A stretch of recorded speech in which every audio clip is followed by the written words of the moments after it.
देखो 7 नंबर का एग्जांपल क्या है, integration x minus one upon square root of x square minus one d x. तो इसे कैसे लिखेंगे हम, इंटीग्रेशन ऑफ एक्स अपॉन एक टर्म होगी x square minus one d x है, and minus integration of one upon square root of x square minus one d x है। तो ये क्या हो जाएगा हमारा आई वन, ये यहाँ पे देखो I one integration x upon square root of x square minus one और डी एक्स है, और आई टू क्या होगा हमारा, I two is equal to integration one upon square root of x square minus one और d x है। यहाँ पे हमने आई वन और आई टू क्यों लिया है, क्योंकि यहाँ पे हमें दो स्टैंडर्ड इंटीग्रल पैटर्न मिल रहे हैं, और जिससे हम हमारे ओरिजिनल जो फॉर्मूलाज है इससे मैच करेंगे, यानी ये जो हमारे फॉर्मूलाज है इनसे मैच करेंगे, और फिर लास्ट में हम फॉर्मूला अप्लाई करेंगे, और फिर इन दोनों इंटीग्रेशन को कंबाइन करेंगे। अब देखो आई वन सॉल्व करते, I one is equal to यहाँ पे क्या है, integration x upon square root of x square minus one, यहाँ पे एक्स प्रेजेंट है तो हम सब्स्टिट्यूशन करेंगे, let t is equal to, यहाँ पे हमने एक्स स्क्वायर माइनस वन लिया, तो इसका डी टी हमें क्या मिलेगा, टू एक्स डी एक्स मिलेगा, हमें चाहिए एक्स डी एक्स, तो ये हो जाएगा d t by two is equal to x d x से। अब इंटीग्रेशन में लगा देंगे, ये वन अपॉन टू कॉन्स्टेंट है, इंटीग्रेशन ये हो जाएगा डी टी, और स्क्वायर रूट के अंदर क्या टर्म जाएगी, ओनली टी, और तो ये होगा वन अपॉन टू इंटीग्रेशन, और ये हो जाएगा t raise two minus one by two d t, क्योंकि रूट ऑफ टू को हम कैसे लिखते हैं, और t raise to one by two, और ये क्या है वन अपॉन टू है तो रेसिप्रोकल फॉर्म में, तो ऊपर गए तो t raise two minus one by two हो जाएगा, तो ये हो जाएगा वन अपॉन टू, यह हमें मिला, और t raise to one by two upon one by two plus constant c, तो ये कैंसिल हो जाएगा, सिर्फ बचा क्या root of t plus c, तो ये क्या होगा, और रूट टी यानी x square plus one plus constant c. अब देखो आई टू के लिए देखो, ये क्या है, और integration direct d x upon square root of x square minus a और वन ए, तो यहाँ पे ए क्या है, और देखो ये हमें कैसे मिल रहा है, और integration d x upon square root of x square minus a square, यहाँ पे ए क्या है वन ए, यानी ये हो जाएगा square root of x square minus a का स्क्वायर हो जाएगा, और तो इसे हम डायरेक्ट लिख देंगे, इसके लिए हमारे पास फॉर्मूला, तो इसे हम डायरेक्ट कैसे लिखेंगे, log of mod of x plus square root of x square minus a square mod and plus constant c. अब हमें आई वन और आई टू मिल गए, तो integration total integration I is equal to क्या होगा, I one minus I two, तो देखो आई वन क्या है हमारे पास, स्क्वायर रूट ऑफ, ये होगा I one is equal to क्या है, square root of x square minus one, sorry x square plus one, x square minus one ही है, यहाँ पे स्क्वायर रूट के अंदर माइनस है और ये प्लस कॉन्स्टेंट है, ये हो जाएगा x square minus one, and minus I two क्या है, log of mod of x plus square root of x square minus one mod and plus constant c. अब देखो 8 नंबर का एग्जाम्पल क्या हमारा, integration x square upon square root of x raise to six plus a raise to six d x है, इसे हम कैसे लिखेंगे, integration of x square upon square root के टर्म में जाएगी एक्स क्यूब का स्क्वायर, एंड प्लस ये हो जाएगा ए क्यूब का स्क्वायर, और ये डी एक्स है। अब इसमें हम सब्स्टिट्यूशन यूज़ करेंगे, और let t is equal to x cube लिया हमने, तो उसका डी टी हमें क्या मिलेगा, three x square d x, जो यहाँ पे प्रेजेंट एक्स स्क्वायर, तो हमें चाहिए एक्स स्क्वायर डी एक्स, तो d t by three is equal to x square d x है।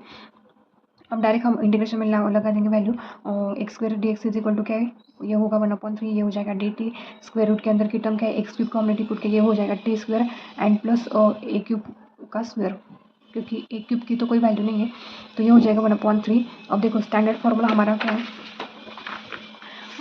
ये टी स्क्वायर प्लस ये हो जाएगा, यानी ये एक्स स्क्वायर है एंड प्लस ये क्या है, ए का स्क्वायर फॉर्म है, यानी इसका फाइनल क्या मिलेगा हमें, फिफ्थ नंबर का फॉर्मूला है हमारे पास, लॉग ऑफ, मैं डायरेक्ट लिख दूँ one upon three log of mod of t plus square root of x square plus ये a square and plus constant सी,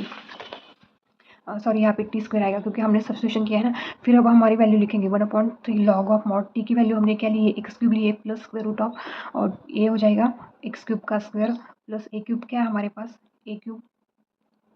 का square mod and plus constant c. अब देखो 9 नंबर का एग्जांपल क्या है, integration six square x square root of ten square x plus four d x है, इसका तो कोई स्टैंडर्ड फॉर्मूला हमारे पास नहीं, तो हम इसे कैसे सॉल्व करेंगे, और integration of six square x square root of ये हो जाएगा टेन स्क्वायर एक्स प्लस ये हो जाएगा टू का स्क्वायर, यानी हमें इसे स्टैंडर्ड फॉर्म में कन्वर्ट करना है इस एग्जाम्पल को। और तो देखो यहाँ पे हमने let t is equal to, हमने टेन को पुट किया, tan of x t put किया, तो इसका डी टी हमें क्या मिलेगा, और six square x d x से, जो कि यहाँ पे प्रेजेंट है। अब कैसे सॉल्व होगा, इंटीग्रेशन ऑफ सिक्स स्क्वायर एक डी एक्स, ये हो जाएगा d T and integration of ये हो जाएगा टेन स्क्वायर एक्स, तो ये क्या हो जाएगा टी का square and plus two square, और अब ये क्या मिल गया हमें, ये टी हमारा क्या एक्स है और ये क्या हमारा ए, यानी हमें x square plus a square के फॉर्म में मिल गया। अब हमारा स्टैंडर्ड फॉर्मूला क्या है देखो, और फिर से फिफ्थ नंबर का एग्जाम्पल स्क्वायर रूट के अंदर की टर्म है ना, तो integration of D x upon x square plus a square के फॉर्म में आ गया है। तो इसके लिए हमारा आंसर क्या होगा, log of mod of t plus square root of x square plus a square and mod plus constant c. अब हम इसमें डायरेक्ट वैल्यू पुट करेंगे। लॉग ऑफ टी की वैल्यू हमने क्या ली है, tan ऑफ एक्स से प्लस स्क्वायर रूट के अंदर जाएगा, ये हो जाएगा tan स्क्वायर ऑफ एक्स और ए स्क्वायर ए क्या है हमारा 2a, तो उसका स्क्वायर क्या हो जाएगा 4 मॉड प्लस कॉन्स्टेंट सी। तो सब्स्टिट्यूशन यूज ही करना, डायरेक्ट फार्मूला का डायरेक्ट स्टैंडर्ड फार्मूला का आंसर नहीं लिखना, पहले सब्स्टिट्यूशन यूज करना और फिर फार्मूला लगाना। अब देखो यहाँ पे क्या है, स्क्वायर रूट के अंदर क्वाड्रेटिक इक्वेशन है, तो इसमें क्या आएगा 1 अपॉन स्क्वायर रूट ऑफ। अब इसे हमें क्या करना है, स्टैंडर्ड फॉर्म में कन्वर्ट करना है। तो हम कैसे करेंगे, x square plus 2x plus 2 तो एक ब्रैकेट में जाएगा x प्लस 1 का स्क्वायर और प्लस 1 है। जब हम ये टर्म सॉल्व करेंगे तो हमें ये मिलेगा, तो ये हो जाएगा dx। तो इंटीग्रेशन लेट, अब यहाँ पे आप सब्स्टिट्यूट करेंगे, let t is equal to x plus 1 को पुट करेंगे, तो इसका dt हमें क्या मिला, ओनली dx से। तो is equal to integration 1/x plus 1 का स्क्वायर है, तो ये हो जाएगा t का स्क्वायर एंड प्लस 1, ये कांस्टेंट है तो 1 का स्क्वायर 1 ही रहेगा और ये हो जाएगा dt। अब देखो स्टैंडर्ड फॉर्मूला हमें किस तरह दिख रहा है, dt हमने इसे स्टैंडर्ड फॉर्म में चला दिया, dt upon t square plus a square है। अब हमारा फॉर्मूला देखो, second number formula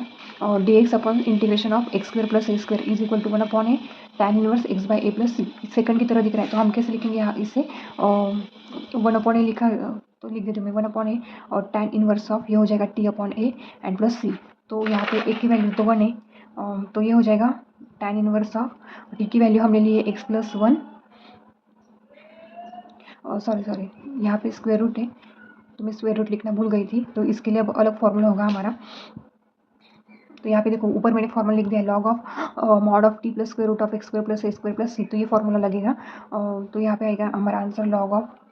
mod of t plus square root of x square plus a square mod plus c. अब फाइनल आंसर क्या होगा हमारा, लॉग ऑफ टी की value हमने पुट की है एक्स प्लस 1, स्क्वायर रूट में जाएगा एक्स प्लस 1 का square plus 1 mod plus constant c. अब देखो 11 नंबर का एग्जांपल क्या है हमारा, 1/9x square plus 6x plus 5 है। इसे हम कैसे लिखेंगे, इंटीग्रेशन 1 अपॉन, ये क्वाड्रेटिक पॉलिनॉमियल, इसे कैसे होगा 3x plus 1 bracket square and plus और 2 का स्क्वायर, ये हो जाएगा dx। जब हम इसे सॉल्व करेंगे तो हमें ये मिलेगा, और तो अब हम t सब्स्टिट्यूशन यूज करेंगे, t इज इक्वल टू हमने 3x प्लस 1 को t मान लिया, तो इसका dt हमें क्या मिलेगा 3 एंड dx, तो ये हो जाएगा dt by 3 is equal to dx से। अब हम इंटीग्रेशन में वैल्यू पुट करेंगे, ये हो जाएगा dt 1/3 आगे आएगा एंड यहाँ पे क्या है हमने 3x प्लस 1 स्क्वायर है, तो ये क्या है हमारा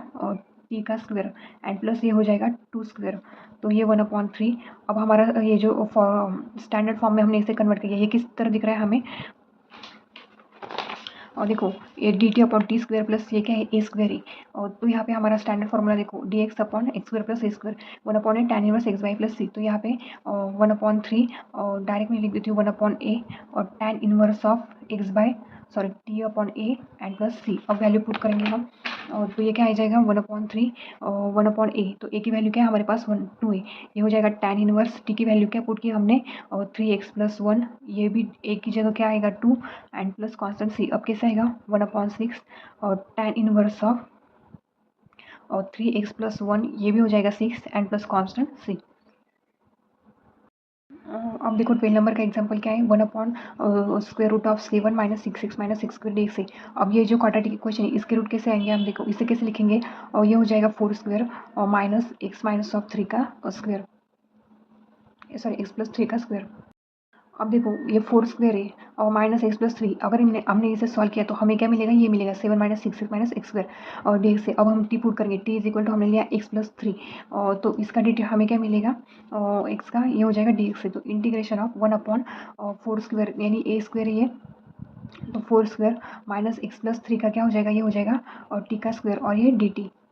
अब देखो हमने इसे स्टैंडर्ड फॉर्म में ला दिया, डी टी अपॉन ये हुआ हमारा ए और ये हुआ एक्स स्क्वायर। अब हमारे पास फॉर्मूला क्या है, और थर्ड नंबर का फॉर्मूला देखो इंटीग्रेशन डी एक्स अपॉन ए स्क्वायर माइनस एक्स स्क्वायर की तरह हमें दिख रहा है, तो इसका आंसर क्या आएगा 1/2a log of mod of a plus of t upon a minus of x mod and plus constant C.